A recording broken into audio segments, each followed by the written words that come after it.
नमस्कार दोस्तों, मैं रण सिंह पवार और आप देख रहे हैं पीएमएफओ न्यूज़ का चौपाल कार्यक्रम, जिसमें गांव की सरकार पंचायती राज चुनाव के बारे में परिचर्चा करेंगे। और आज हम हैं बैठे कैमरी गांव के इस चौक में, और जहां पे हमारे साथ में जो ज्योति सरपंच पद उम्मीदवार कैमरी ग्राम से है और इनके जो पति हैं सुनील जी हमारे साथ जुड़े हुए हैं, और बाकी ग्रामीण यहाँ पे बहुत सारे मौजूद हैं। इस कार्यक्रम में हम तमाम बातों पे परिचर्चा करेंगे, चुनाव को लेकर के जो जदोजहद उम्मीदवार कर रहे हैं चुनाव जीतने के लिए।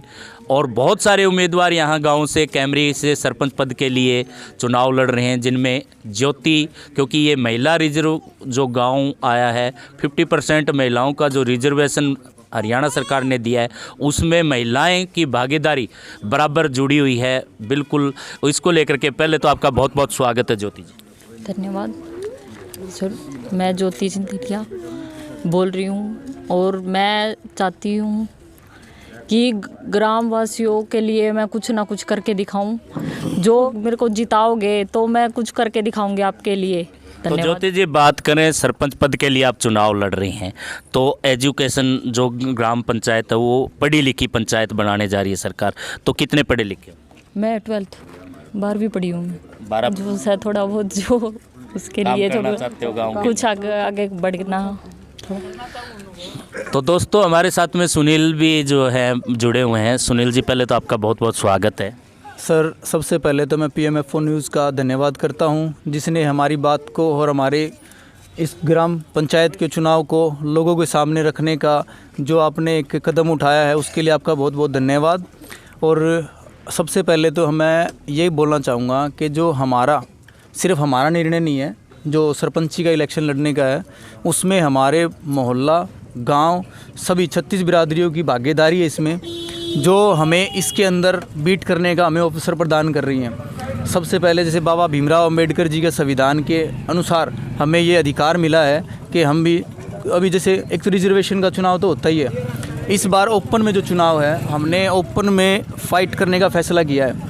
और अभी इस टाइम पे हम मौजूदा गांव के अंदर 80 कैंडिडेट की अगर बात करें तो सरपंची के लिए हम मुख्य दावेदार हैं और कोई SC कैंडिडेट हमारे बीच में नहीं है।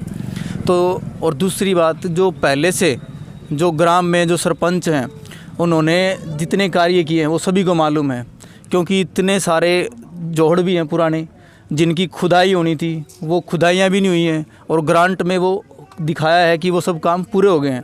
बहुत सी ऐसी सड़कें हैं जो बनी ही नहीं, एक बार दोबारा से बनी है, उसका ग्रांट का भी कोई पता नहीं कि वो कहाँ गया। जोड़ इतने हैं जिसमें मछली पालन भी होता है, उनका भी 30 से 32 लाख रुपए का टेंडर छुटता है हर साल, मतलब 5 साल के लिए, 3 साल के लिए। तो उन पैसों का भी कोई लेन देन का कोई हिसाब नहीं है। मतलब पूरा जो पंचायतें गांव में बनी कैमरी के अंदर, उनका आपका कहना है कि जो काम हुए नहीं उनको दिखाया गया है, और जो विकास होना चाहिए, जैसे का ये तालाब है आपका, ये पास का भी तालाब है जिसकी खुदाई को लेकर के बहुत सारे काम होने चाहिए थे, जिसकी पानी की निकासी के लिए व्यवस्था होनी चाहिए, तो वो पूर्व पंचायतें नहीं कर पाई। तो क्या आप अपने चुनावी मुद्दों में ये सब जोड़ना चाहते हैं? हाँ, ये हमारा मेन टारगेट रहेगा कि सबसे पहले तो जो गलियां हैं या फिर जो जोड़ हैं, क्योंकि पानी की निकासी ना होने की वजह से जो लो लेवल, यानी कि जिनके घर थोड़ा सा डाउन पोजीशन में पड़ते हैं, तो वहाँ पानी बहुत ज़्यादा इकट्ठा होता है। वहाँ पे बारिश के टाइम में निकलने में सबसे ज़्यादा परेशानियाँ होती हैं, और उसकी वजह से मच्छर, पानी रहेगा तो गंदे पानी में मच्छर भी होंगे, बीमारियाँ भी हैं, बहुत से लोग बीमार भी हो रहे हैं उनकी वजह से। तो ये अगर मुख्य देखा जाए तो किसकी कमी है? पहले सरपंचों की है। दलित बस्तियों का तो और बुरा हाल होता है सर। बिल्कुल, अगर आप गली मोहल्लों से अगर आप निकलना चाहोगे ना तो आप निकल नहीं पाओगे, बहुत सी जगह तो ऐसी हैं। तो क्या कारण है? जैसे आप बताते हैं कि आप दलित समाज से आते हैं, चुनाव लड़ने का ओपन में चुनाव लड़ने का फैसला लिया है, तो जो अभी जो आपका जो निर्णय है चुनाव लड़ने का, वो किन मुद्दों को लेकर के आपने लिया? सर, सबसे पहले तो हमारा मेन मुद्दा तो ये है कि गांव में जो किसी के भी मतलब 36 बिरादरी के ही काम नहीं हो रहे हैं। सबसे पहले तो हम ये चाहते हैं कि अगर हमें मौका मिलता है तो 36 बिरादरी के जितने भी जो जायज़ और सबसे पहले होने वाले काम होंगे, उन कामों के प्रति हमारा रुझान रहेगा। और जितना होगा, जो गांव में पहले से अगर जो भी कोई घपले किए हैं तो उनको भी उजागर करवाएंगे। तो सुनील जी, बाहरी कैंडिडेट का एक बोला जाता है, कोई भी व्यक्ति होता है कि बाहरी कैंडिडेट है, जब भी चुनाव आता है, चाहे आप कितने सालों से रह रहे हो, ये बाहरी वाली क्या कहानी? सर देखो, मेरा गांव है वैसे निंदाना, लेकिन मैं अगर हाल में बोलूं तो मेरा गांव है कैमरी, क्योंकि मैं कैमरी में 10 साल से रह रहा हूं। मेरा वोटर कार्ड यहाँ का है, राशन कार्ड यहाँ का है, सब चीज़ें मेरी यहाँ की हैं। लेकिन जब राजनीतिक जब बात आती है तो विपक्ष क्या करता है कि हमें बाहरी दिखाने की कोशिश करता है, लेकिन किस टाइम जब हम उनके सामने फ़ाइट करते हैं तब। लेकिन अगर मैं इसमें ना खड़ा होता तो वो सोचते कि इनका वोट मेरा, अगर एक्चुअल में बताया जाए। हाँ जी। तो अब आप इस बारे में मान लो पूर्णतः कैमरी के हैं, पूर्णतः वोटिंग यहाँ की है, सब कुछ यहाँ का है, लेकिन जब बाहरी कैंडिडेट की बात करने वाले लोग, जब कोई गांव का चुनाव लड़ता है, तब जो बड़े लेवल का चुनाव लड़ता है, तब ये वोट क्यों नहीं देते? सर यही तो राजनीति है कि बाहरी कैंडिडेट से मतलब नहीं है।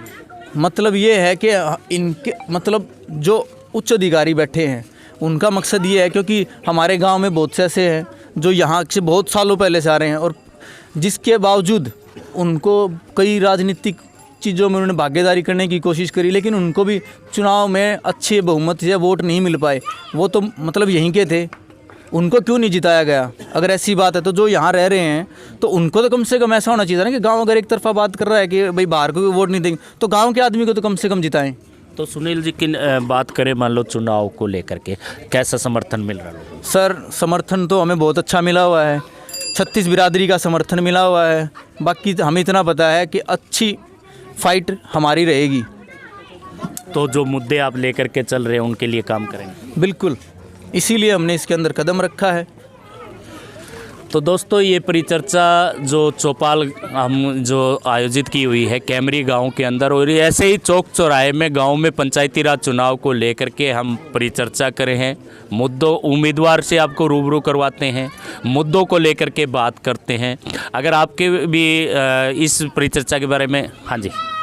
और एक चीज़ मैं कहना चाहूँगा कि जो मैं अभी जो सरपंच के लिए मैंने जो प्रत्याशी बना हूँ, इसमें मेरे मोहल्ले का सबसे बड़ा योगदान है, क्योंकि उन्होंने पंचायत करके ये फैसला लिया गया था कि सुनील चंडालिया को इस बार सरपंची का चुनाव लड़वाया जाए।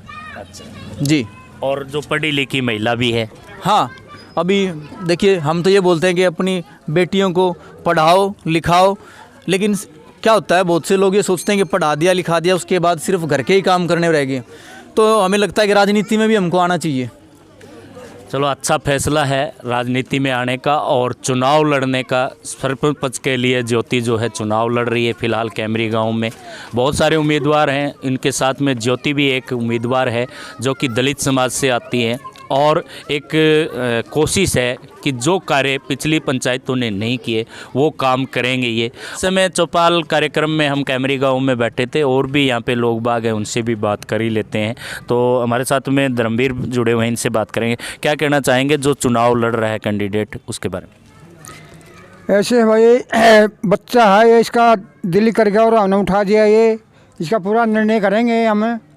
और ऐसा बच्चा तो सर्च जाति में होना चाहिए, 36 जात में होना चाहिए ऐसा बच्चा काम करने वाला।